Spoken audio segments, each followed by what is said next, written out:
This week, from marches to sit-ins to teach-ins and rallies, activism is in full swing, and we're giving you the rundown of what's coming up on the front lines. Next, the mere fact that we have over 500,000 homeless on any given day in the richest country in the world is not only atrocious, but absurd. Thankfully, individuals and communities are quite literally using tiny measures to make a difference. And finally, there are a lot of corrupt and greedy crooks who should be doing time. And these inmates want to introduce them to you. But first, Democracy Springs. Freedom, democracy. Those words fall like trickle-down crumbs from the lips of lying and dumbfounded I try to crawl from this rubble, escape from the trouble of swallowing all that they feed, leave me be. See, I'd rather see past the vast, steaming piles of propaganda mad vile to what lies beneath, the truth if you keep it. Hope if you reap it, sow the seeds of dissent. Now for the people's ascent, like flowers in cracks of a capitalist sheet of heavy, solid concrete, we will fight and break through. Break the chains, the corporate insane, the lines that they draw to keep us in place, but we're moving. We're marching and rising, no longer hiding. The lines that we draw are our own. And they mark where we've been, where we will go, where we will stand and say no, no more. What are we waiting for? How bad must it get? How much Kool-Aid before it goes to your head and the water mixed in heavy with lead? The food that you eat won't give life, but now death. The air that you breathe. The people you see in glimpses of crusades made for the princes of profit. We've lost it, but we can. No, we must find it again. Look through your mind, shuffle your soul, scuffle with naysaying thoughts that would hold you in place. 'Cause the faces of war, genocide, hate are obedient souls complicit in holding the line. Let go. Dissent. Take a step and let's go. We're moving past liberty gassed, justice harassed, the vast stage that cast democracy as a class system packed with slaves. Freedom exists on the other side of a mass uprising. We are what democracy looks like, not them. They contort words to extort this world, but we will suffer in silence no more. No more. Our democracy spring, not a fling, shallow thing. This is deep and we're diving straight in. Not a moment, a movement. Be moved, move on, onwards and upwards, rise up and take hold. Walk with me, stand with me, here in the streets with me. Freedom and justice, it's just us and they have no say in what we will do, who we will be today and tomorrow. All they have is the power that we made and gave them to make us their slaves. Now go ahead, cuff me. I'll still yell in chains. Hell, I have been. You can't quiet my mind or kill that idea that now has its time. You can't shut us all up because we are the people, and we have the power, and that's why you cower. Send your pawns out to break us and shake us, hope we feel wrong. When paid-off buffoons lash us with lines so way overused, we say bring it. Bring your cavalry out and your corporatized knights. Bring your noble police looking for fights. Bring your media machines who lean on a salary paid by the very same goons who you sell our lives to for oil and guns. Bring them all. Your democracy is really hypocrisy, and we, the people, have had enough. See you on the front lines. From tweets to marching in the streets, this is Act Out.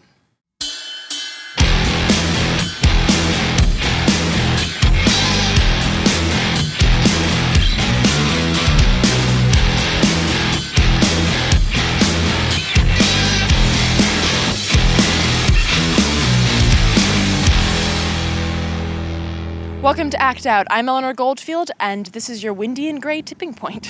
There's quite a lot happening in the coming weeks on the front line, so let's dish out some heavy doses of dissent right off the bat. This week's spoken word is dedicated to Democracy Spring, the upcoming wave of action that kicks off this Saturday in Philadelphia. Starting off at the Liberty Bell, activists will march from Philly to D.C., where beginning on Monday, the 11th, thousands will risk arrest in the largest civil disobedience action seen in a long time. And hell's bells, we need it. The concept is simple. One person, one vote. That's the deal, a republic of, for, and by the people. I seek in vain to find mention of money and corporate power, but alas, the system is rigged so that now one person, one vote has devolved into $1, one vote. And with this in place, the issue of addressing any issue, from climate change to racism to the military-industrial complex to education to healthcare to GMOs to you fucking name it, all of these issues are bought and paid for. All of these issues are soaked in dark money, and we, the people, can't afford to play that game. And we can't afford to let the game continue. So if you can, join the march from Philly to DC April 2nd through 11th. Then, beginning on the 11th, join the sit-in, where you can choose to risk arrest or support with no risk of arrest.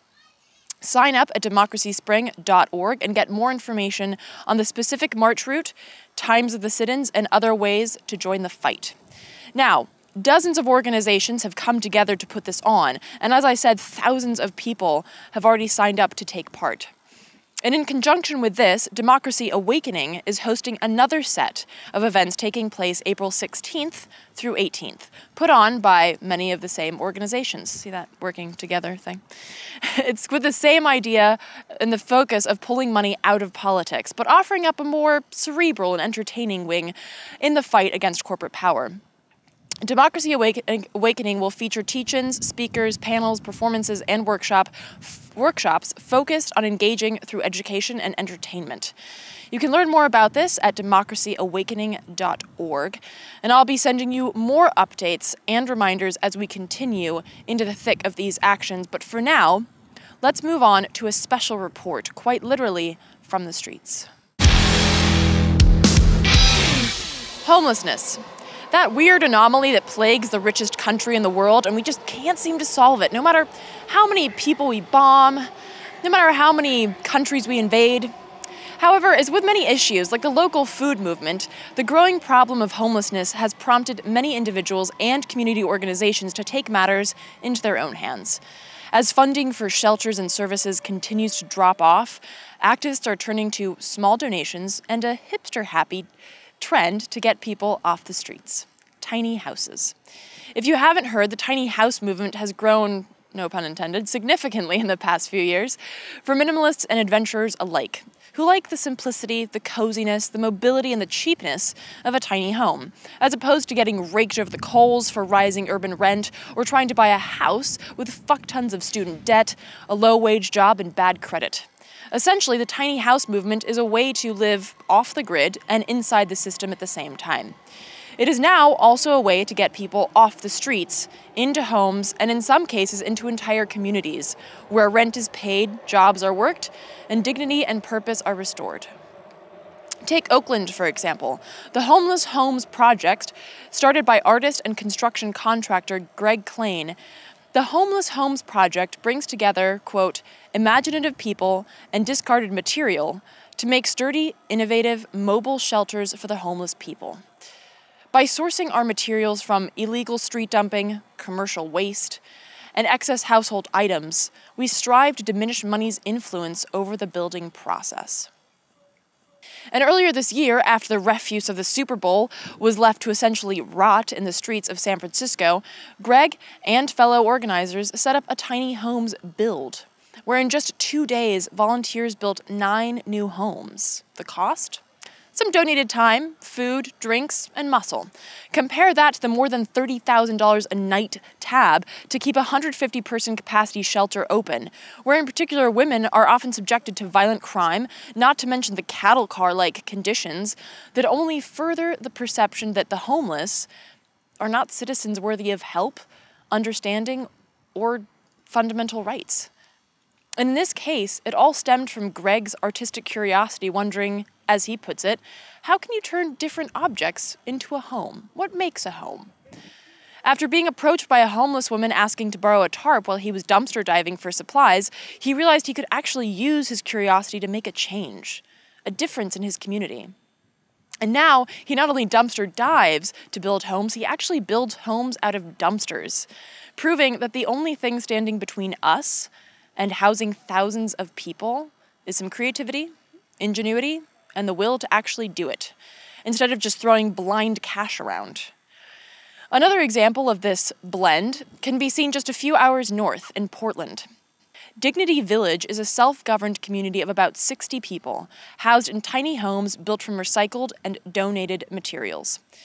Newcomers spend about 60 days in the warming station, as it's called, as a sort of trial to see if they can follow the village's 5 rules. No violence, no theft, no alcohol or drugs within a 1-block radius, no constant disruptive behavior, and all residents have to contribute at least 10 hours a week for village upkeep. The rent is $35 a month, and several residents hold jobs within the village, such as Rick Proudfoot, who works in the main office and handles finances, a former electrician who lost his job in the collapse of 2008 and ended up in jail for sleeping on a park bench. Or Lisa Larson, for example, the village's CEO, who chose homelessness over an abusive marriage 6 years ago. A very not uncommon story. Dignity Village also inspired Seattle's recent dive into the tiny house revolution, where 14 tiny homes opened up in January with a similar 5-rule structure, a low monthly rent, and a community that not only works together, but supports each other through case management, meetings, and events. Then there's the Tiny House Village in Madison, Wisconsin, a project started by Occupy Madison in 2014, when they bought a plot of land in a quaint Madison neighborhood and got to work building. There's an old auto body shop on the property that has been converted into a communal building, with showers, bathrooms, a store, and a workshop where new houses are being built. Residents, once again, contribute time and work in exchange for their tiny homes, and despite an initial uproar in the neighborhood from locals fearing a rise in crime and a drop in property value, even the most vehement opponents have now admitted that the tiny homes plot makes for quiet and nice neighbors. Who'd have thunk it? It's almost like the homeless are like human beings or something. To date, there are tiny homes initiatives in Idaho, Nashville, Tennessee, Austin, Texas, Charlotte, North Carolina, and plenty, plenty more. And while all of them have a slightly different system, they all stem from the same concept. Hey, this homelessness epidemic is fucking ridiculous. People deserve better. We should do something about it. And while some cities have lent a hand in terms of land use and other resources, some cities, like Los Angeles, for example, have been incredible assholes. Earlier this month, officials in Los Angeles confiscated and tore down a handful of the 37 tiny homes built by Elvis Summers, who started a GoFundMe campaign aimed at building homes for the homeless. His result? Simple 6-by-8-foot houses that resemble sheds, painted in bright colors with solar panels on the roof, wheels on the bottom, and a portable camping toilet. And as one resident pointed out, a door. Willie Hadnot, a former resident of a tiny house who had his confiscated by the city, told NPR, "About my house, you know, I had peace of mind. I could shut the door, go lay down, quiet. And that's what I miss a whole lot. I don't want to start crying."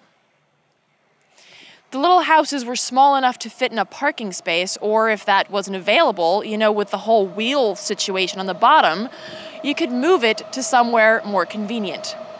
But LA said, you know what, fuck that. Connie Llanos, spokeswoman for Mayor Eric Garcetti, blamed it on a concern for the well-being of the homeless. Unfortunately, these structures are a safety hazard. These structures, some of the materials that were found in some of them, just the thought of folks having some of these things in a space so small, so confined, without the proper insulation, it really does put their lives in danger. Okay, so I don't even know what the fuck you're trying to say there, but do you want to know what's more dangerous than sleeping in a small shed? Sleeping outside, you piece of shit idiot.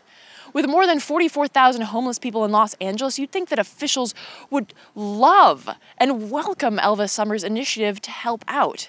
But instead, they advise that the homeless look for shelters and line up for vouchers, which, you guessed it, are harder to come by than a grade 10 reading level at a Donald Trump rally. Clearly, there's a reason why regular citizens like Elvis or Greg or the Occupy Madison folks are taking initiative on the issue of homelessness. Because they're the only ones who are. Now, while there's plenty more to be said on this subject, and indeed just the subject of tiny homes for the homeless, we have to shift gears here and get to our awesome, awesome interview of the week. However, If you are interested in taking the initiative in your community, Occupy Madison has a great DIY how-to on their website. Check it out here, and we will post that link in the description and at the end of the show. But now, let's talk jail. Indeed, something that sort of oftentimes ties into the issue of homelessness. In fact, the Prison Policy Initiative published a report by the Bureau of Justice Statistics in 2015 that showed that in 2014, incarcerated people had a median income of only $19,000, roughly, prior to being incarcerated. That figure comes out to a whopping 41% less than non-incarcerated people of similar ages. Median incomes were also significantly lower for blacks and Hispanics than they were for whites, and for women, they were just a stupidly horrendous amount lower. Put simply, if you're rich, and even more so if you're rich, white, and male, chances are you're not going to jail, no matter what the hell you do. And this vile inconsistency is something that artists and social commentators Jeff Greenspan and Andrew Tider picked up on and decided to graphically illustrate. Or rather, they decided to commission others to graphically illustrate it. The Captured Project is a collection of illustrations done by people in jail depicting people that ought to be in jail, like the Koch brothers, Lloyd Blankfein, the CEO of Goldman Sachs, John Watson, CEO of Chevron, Brian Moynihan, CEO of Bank of America, etc., etc. You get the point. Last week, I sat down with Jeff and Andrew to talk about this project and indeed some of their other creative activism endeavors, including a Snowden bust and an NSA-inspired recording project. Take a look. Andrew and I were watching a lot of documentaries about the environment and the destruction to it, and we saw that there were so many of these activities being done by corporations that if you and I did them, would be certainly deemed illegal. And we said, imagine someone who was in prison seeing these things happening. But what's an artistic interpretation of that could, get the point across very quickly? And then somehow the idea was riffed to what it eventually was. So some of these these drawings are really good. It's not like I drew them or something, just like a ridiculous stick figure or something. These are really well done drawings. How did you find people to create them, and who are some of these people who did the drawings? So, we spent a lot of time looking at the quality of the artists before we engaged with them to be part of the project. And we were able to do that by having we identified people in prison who do draw or paint or do some other type of visual art. And then through their families and friends on the outside, we were shown samples of their previous work. So we already knew that we were working with inmates who had spent a lot of time cultivating their craft and their talent. Gotcha. And so did you tell them or give them ideas on who to draw? Because if not, this speaks to an incredibly high level of awareness of corruption and twisted people from people on the inside that most Americans don't have. I will tell you this, they all have a very high level of understanding of corruption, but from their side, not from the side that we showed them. So the answer is no, they did not choose these subjects. We chose them for them, but they knew the idea of the project before they went in. So we sent them each different photographs of the CEOs, and then we sent them a big, thick document, as much paper as we were allowed to send into the prisons, of some of the behaviors of these companies that the person they were drawing represented. And from then, they were able to start creating their art. And did you tell them that you wanted it to look like, hey, just make it a portrait? Because, the portraits they look like something that you might have above a fireplace. Did people try to get creative and, show the Koch brothers, shoving money down somebody's throat or something? That did exist, yeah. Yeah, great question, actually, very perceptive. We did give them sort of our editorialized vision of the project, which was basically just, let's make a portrait that could hang in a boardroom, that could be, beside this CEO or chairman's desk. But yeah, to your point, we got, not a lot, but we got several. Two or three. Yeah, there were a few that were very editorialized from the inmate's perspective. And it was kind of heartbreaking because these drawings were often really beautiful and amazing. Should I show one? Yeah, sure. I'll show you Jeff one. will grab one. Yeah. But I don't know if you'll be able to see in camera here. This is... Oh, wow, yeah. Do you want to hold one side of it? Wow. So as you can see, it's got a forked tongue and a half-eaten away skeletal face. In your conversations with these inmates, what did you find to be some of their reactions, not necessarily just to the project, but just to the idea that, okay, here are these people that did all these awful things that you're talking about, and here I am for selling weed or something. Did they seem to have this strong sense of injustice, or had they sort of like accepted it? To be completely clear, none of the artists that we have worked with are in for petty crimes. Those same types of crimes, theft, manslaughter, murder, are being committed by the companies. So that's why they were chosen, not just because of their talents, but because the crimes they committed line up with the crimes that the corporations committed.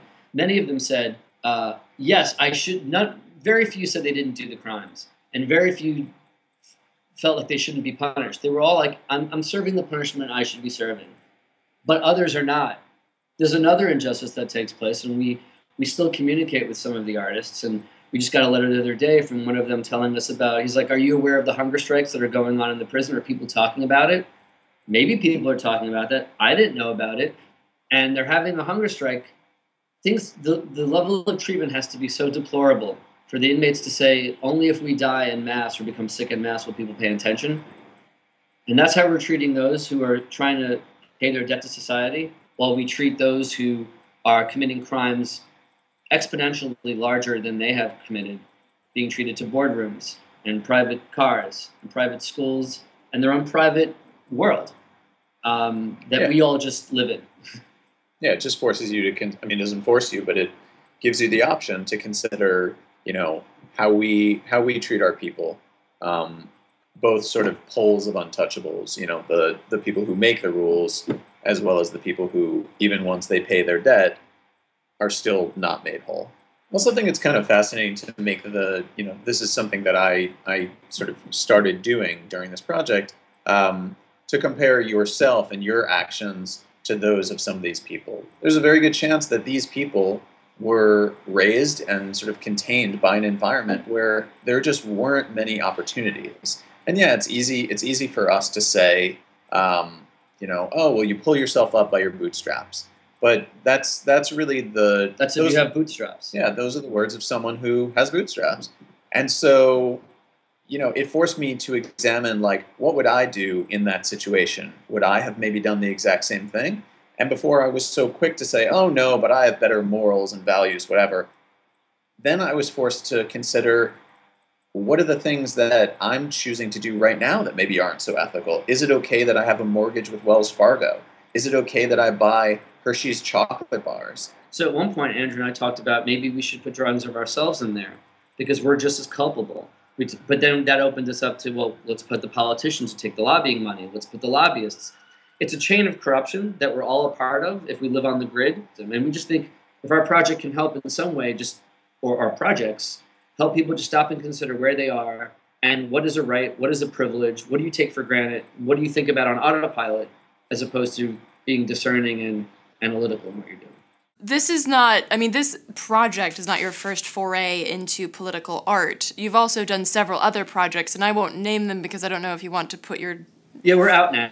Okay, you're out, okay. Outed. We're outed for installing a 4-foot statue of Edward Snowden onto a memorial that was honoring those who lost their lives during the Revolutionary War.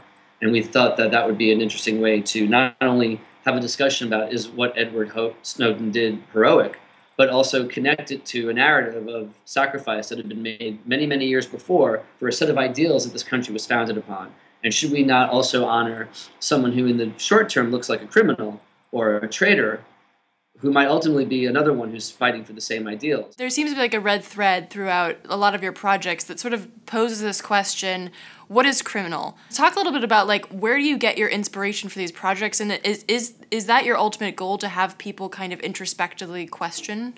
A lot of people talk about raising awareness, and a lot of our projects on some level are trying to raise awareness. But Andrew and I have had some discussions, and we thought awareness really isn't the problem. With a flick of your finger on your mobile device, you can be aware of the Syrian refugee crisis, Zika, famines, coups, wars that we've announced that we're in, wars that we haven't announced that we're in.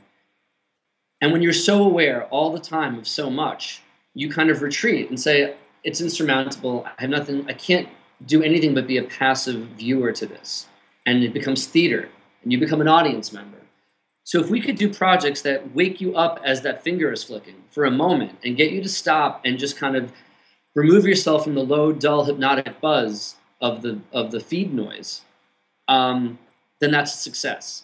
We're always trying to find ways for people to take our projects and do something else with them. I mean, we were really humbled that after we put the Snowden statue up and it was removed by the police, another group of artists called the Illuminator, they came by and they reinstalled it as a hologram. We didn't collaborate with them or corroborate with them.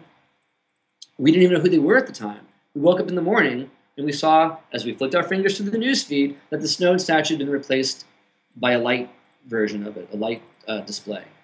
And we're like, holy shit, that's awesome. Like, our project inspired someone else to do a project. Maybe someone sees the Illuminator and decides to do another project. Maybe someone sees all these projects and doesn't consider themselves an artist, although everyone can be.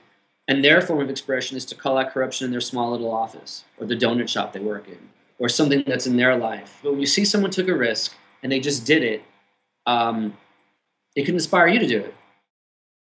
For more on The Captured Project, visit thecapturedproject.com, where you can not only buy the book, but scroll through images of the unincarcerated crooks and see what crimes they should be doing time for, and who captured them and what that artist is doing time for. Spoiler alert, the list of crimes for the unincarcerated is way, way longer. And for more on other projects in Jeff and Andrew's portfolio, visit Jeff's site at jeffgreenspan.com. Before we wrap up, a quick shout out to anyone in the Albany, New York area or those who can get there next Tuesday, April 5th.